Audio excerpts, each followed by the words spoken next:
Apie pokyčius šiandien kalbama daug. Ir tai jau tapo savotiška mada.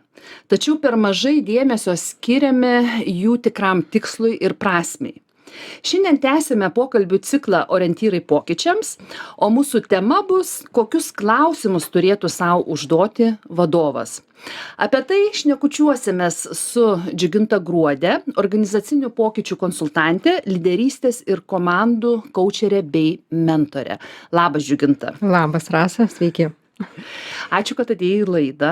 Žinau, turi labai didelę praktiką tiek asmeniniuose pokyčiuose žmonės vesti, tiek organizacinėse pokyčiuose. Ir pirmą klausimą, kurį norėčiau ir tau užduoti, bet man atrodo, kad tas klausimas yra labai svarbus pačiam vadovui, darant pokyčius, prieš pradedant pokyčius, įpusėjus pokyčiams, savęs paklausti, ko aš nematau ir ko aš nesuprantu. Ir Džiuginta, kaip tu matai iš savo praktikos, ko vadovai pokyčiuose nemato ir nesupranta?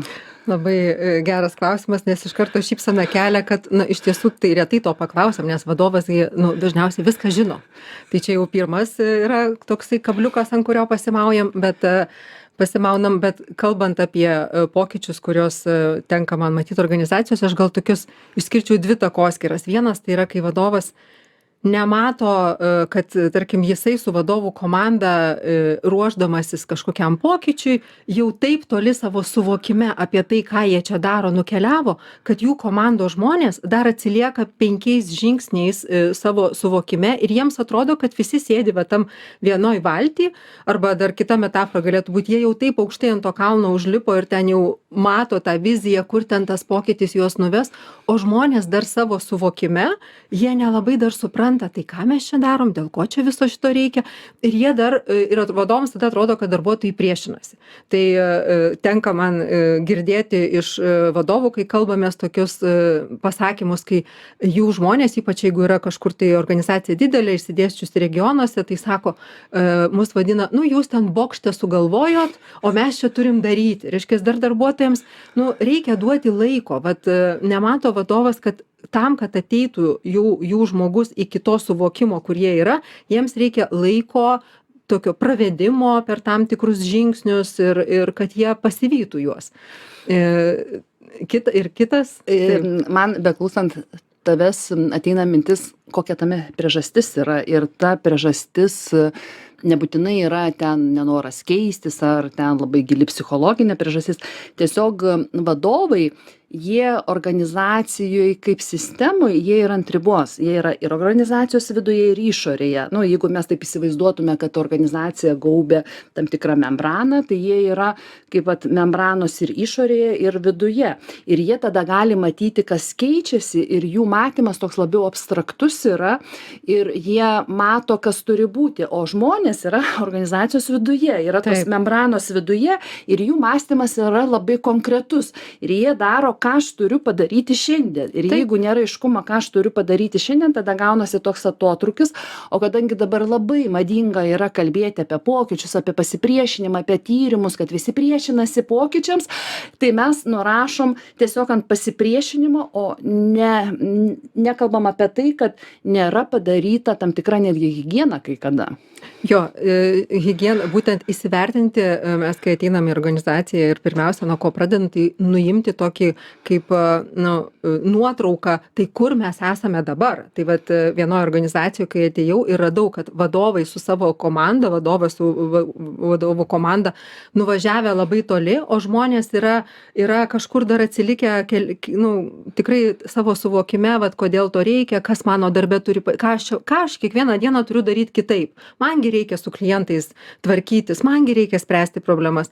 Tai kai jie pamatė tą atotrūkį, jie buvo labai labai nustebę, nes jiems atrodė, kad, taigi mes pasakėm ir mes čia visi kartu jau darom kelis metus šitą. Tai pasirodo, kad ne, žmonėms reikia daugiau laiko duoti.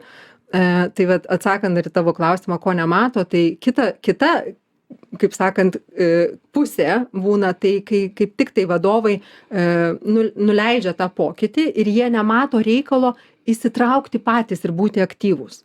Ir čia yra viena iš didžiausių klaidų, nes pagal visus tyrimus, ProSci metodikos, su kuria mes dirbam savo pokyčių valdymo metodiką, tai pagal visus tyrimus rodo, kad vienas iš sėkmės kriterijų yra aktyvus aukščiausio vadovo įsitraukimas. Tai vadovas dažniausiai atiduoda kokiai nors projektų komandai, kad jūs padarykite ir pats nedalyvauja, tarkime, pokytį. Arba jam atrodo, kad, kam čia man apie tai kalbėti. Taigi vieną kartą jau pasakiau, tai mano dabar vadovai tai ir įgyvendins. Ir jis kažkur tai, yra, bet jis nedalyvauja tame pokytyje. Tai va, tai toks atotrūkis yra ir kartais netgi tas atotrūkis, jisai yra apie tai, kad vadovas neįsivertina, kad ir jam reikia pasikeisti. Kad ir jam reikia elgtis, pradėti kitaip. Čia yra labai svarbus akcentas. Ir kaip tu kalbė, aš tuo momentu man taip mintis sukasi, galvoju, įdomu, kokia čia yra priežastis, kad numeti pokytį kitiems ir pats nieko nedarai, galvoju, kokia priežastis, kas lypi už to. Ir kaip tu pasakai, kad reikia keistis, tikrai, nes jeigu mes kalbam apie pokytį, mes labai daug kalbam apie organizacijos pokytį, mes labai daug kalbam apie darbuotojų pokytį, mes labai daug kalbam, kad visi darbuotojai priešinasi pokyčius, bet mes labai mažai kalbam, kad pačiam vadovui reikia keisti savo rolę, savo vadovavimo stilių ir jam tada vietoj to, kad keisti, jam yra paprasčiau numesti. Ne per seniausiai teko kalbėti su viena ekspertė, kuri daro disertacijos darbą, tyrinėdama, kaip agile metodikos diegiasi organizacijose. Ir vienas stipriausias dalykas yra, kad vadovai tiesiog deleguodami kitiems sprendimų priėmimo teisę, jie kaip ir praranda savo prasmę. Ir jiems tai yra iššūkis, jiems atrodo, kad jie yra nebereikalingi. Tai kas tavo patirtis sako ir kokie tyrimai yra apie vadovų pasipriešinimą pokyčiams? Labai, kaip sakant, į tašką pataikėm. Labiausiai pasipriešinasi pokyčiams organizacijos, tai vidurinės grandies vadovai. Virš 40% yra jų pasipriešinimas būtent pokyčiams, nes labai dažnai jie nesupranta ir neturi to suvokimo, tai kaip būti tuo tarpininku. Viena iš priežasčių būna, kad juos palieka likimo valiai aukštesnės grandies vadovai ir vidurinė grandis turi patys kažkaip tai tą nešti vėliavą ir dar įkvėpti ir būti tuo vedliu žmonių. Ir netgi turėjau pavyzdį irgi organizacijai, praktiškai, kai atėjom, ten buvo toks stiprus kultūrinis pokytis, kai organizacijoje vienas iš veiksnių, kaip jie nusprendė, pagal ką matuos, kad vyksta tas pokytis, tai yra, kad bus daugiau atvirų pokalbių ir grįžtamojo ryšio. Kadangi organizacija natūraliai labai greitai išaugo, tai buvo anksčiau buvo, bet kai išaugus, tai po truputį dingo. Na ir aukščiausios grandies vadovai atrodo, tai dabar tuos vidutinės grandies vadovus išmokykit, kad jie tai darytų, ir jie kažkaip darys. O pats vadovas įmonės, jisai su savo vidutinės grandies vadovais to nedaro. Nes jam atrodo, tai o ką čia su jais? Jis neduoda jiems to, ko jisai tikisi, kad jie duos savo komandos žmonėms. Elementarus labai paprastas pavyzdys, neorganizuoja viens ant vieno susitikimų, neteikia jiems grįžtamojo ryšio, nesgi jie vadovai, jie ir taip viską žino. Tai ta vidutinė grandis, labai dažnai paliekama likimo valiai. Kažkaip tai išplauksit, susitvarkysit. Tai viena iš tokių priežasčių. Ir tada man, papildant tave, ateina tas klausimas, kurį savo nuolatos turėtų užduoti vadovas darydamas pokyčius, kur aš priešinusi pokyčiams. Jeigu kas nors nevyksta, kur aš priešinuosi, ko aš bijau, ko aš nenoriu, ko aš nematau. Ir man šiandien, apgalvojant, apmąstant mūsų būsimą laidą, aš prisiminiau pasaką. Kiek pasakose yra, kad prieini kryžkelį ir yra tie variantai. Aš neatsimenu jau tų variantų, bet ten eisi vienu žodžiu į dešinę, ten galvos neteksi, eisi kairę, ten karalystę laimėsi, eisi ten dar kažkur tai kažkas tai suvalgys, dar kažkur tai visko. Ir man atrodo, tas kryžkelės klausimas, pokytis yra kryžkelės, tu niekada negali numatyti, ką prarasi, ką atrasi. Ir pokytis iš principo jisai reiškia, kad atsirastų pokytis ar atsirastų kažkas tai naujo, turi kažkas tai seno nueiti. Ir tas klausimas, ką aš esu pasiruošęs prarasti, nes jeigu aš nenoriu savo kontrolės, savo rolės prarasti, Taip. tai tada nekalbėkim apie savivaldžią, saviorganizacijas, ne? Čia yra labai svarbus O klausimas. čia yra labai subtilu ir kartais net vadovas nežino, kad jisai priešinasi. Jis tiesiog nepagalvoja, kad jo toksai elgesys žmonės nuskaito, kad tai yra nepritarimas pokyčiui, nes tiesiog jisai nepradeda elgtis pagal tai, kaip šneka ir ką deklaruoja, bijo prarasti tą savo galią, tai galios poziciją. Ir labai gera, vat, irgi apie su tą kryžkelę pasakei, kad iš tiesų mes, kai kalbamės apie, reiškiasi, pokyčio pradėjimą arba jau vykstantį pokytį, mes visada kviečiam įsivertinti, tai kokią kainą mes mokėsime, bet ne tai, kad vadovų komanda mokės, bet kiekvieno lygmens žmogus, kad suprastų, tai kokią kainą, kas man turės pasikeisti, ką aš prarasiu, bet ir ką aš atrasiu, nes tas ėjimas kažkuria kryžkelė, jisai yra būtent apie tai, kad mes turim kažko seno atsisakyti ir nustoti elgtis vienaip, bet kažką atrasim naujo. Tai tą kainą labai dažnai nutylim ir mes tik pateikiam gražius ir fainus dalykus ir pamirštam pasakyti, kad bus sunku, mums tikrai reikės keistis, reikės daryti kažką kitaip ir bus neįprasta.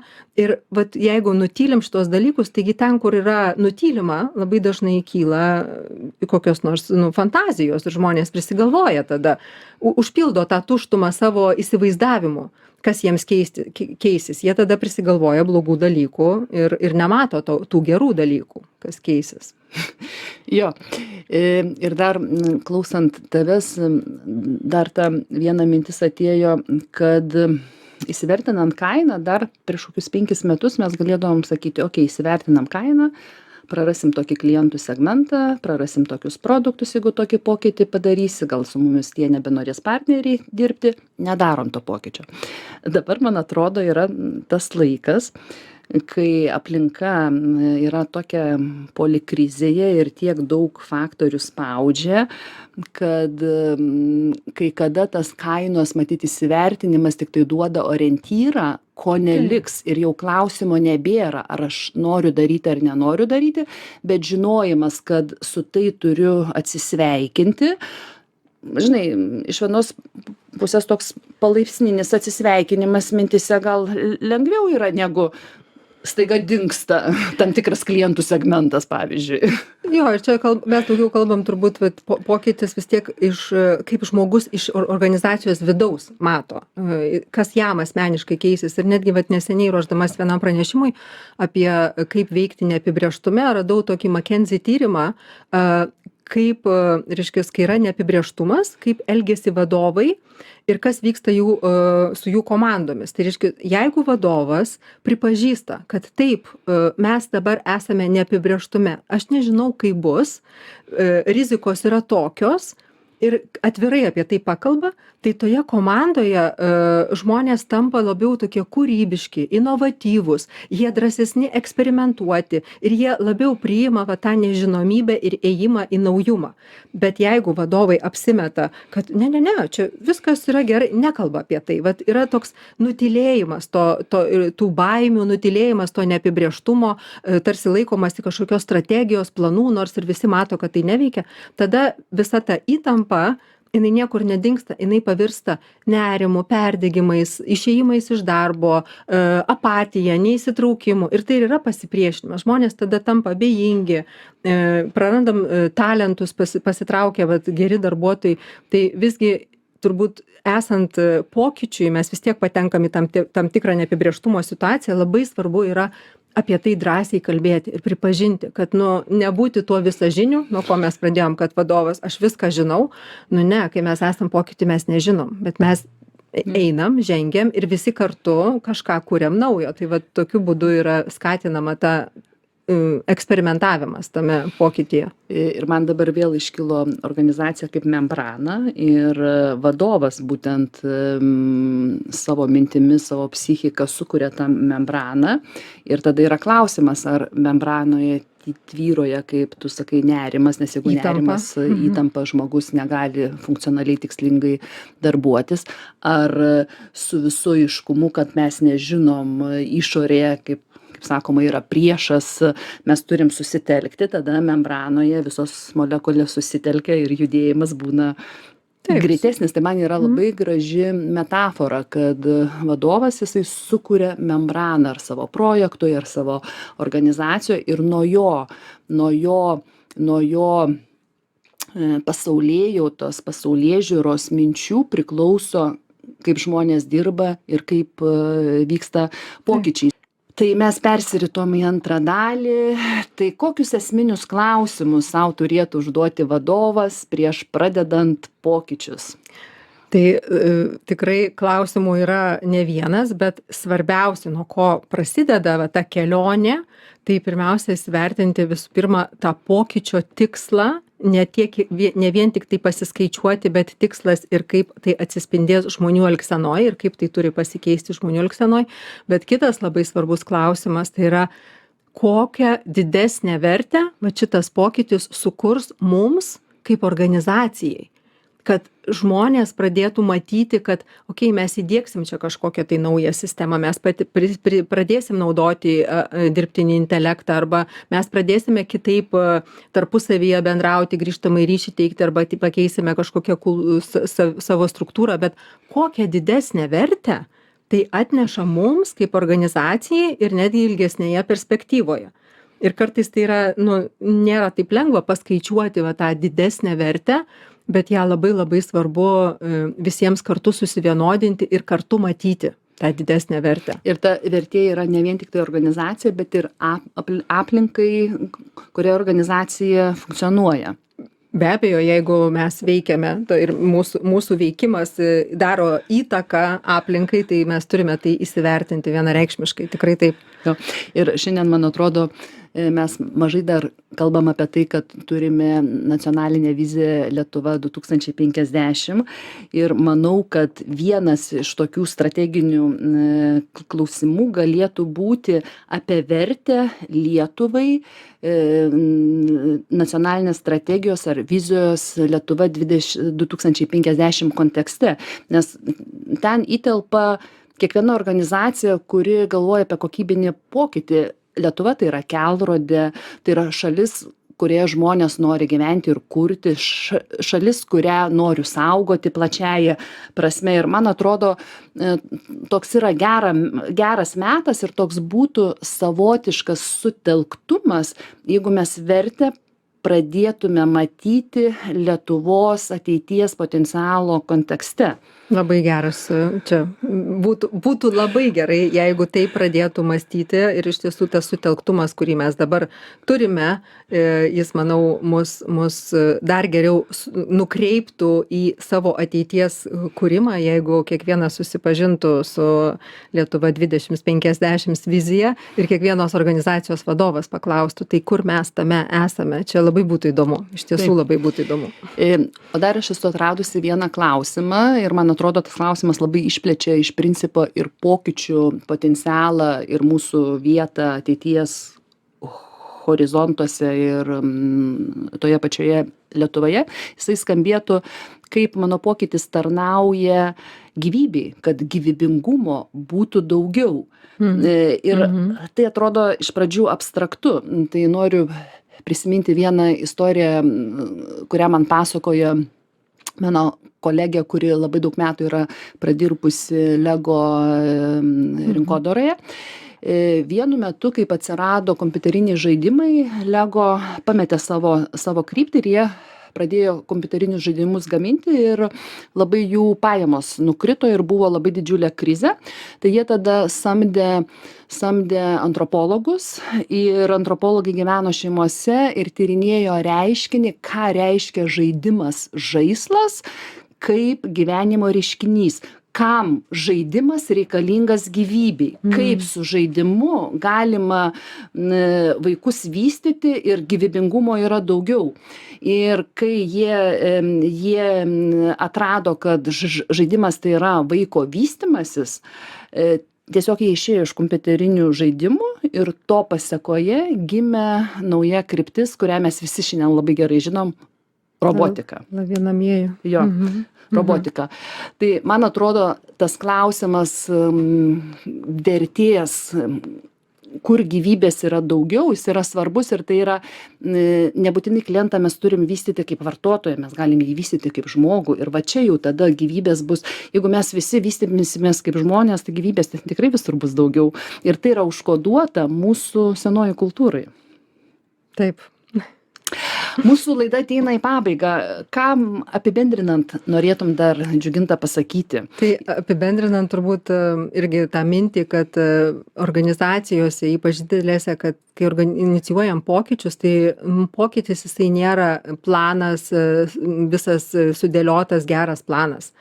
Pokytis yra pirmiausia apie žmonės. Ir padėti va tiems žmonėms, suvedant su tavo mintim, padėti žmonėms pereiti per tą pokytį. Va čia yra tikras menas. Ir linkiu iš tiesų vadovams matyti pirmiausia, kad jeigu aš gebėsiu savo žmonėms padėti priimti va tą, suprasti, dėl ko mes šitą idėją įgyvendinam, dėl ko darom šitą pokytį, tai mums visiems kartu bus lengviau nukeliauti ir nereikės po vieną keliauti.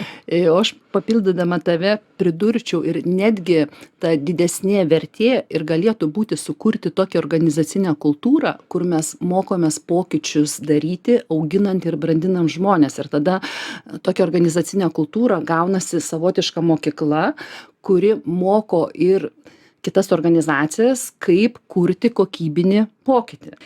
Ačiū tau labai, Džiuginta, už pokalbį.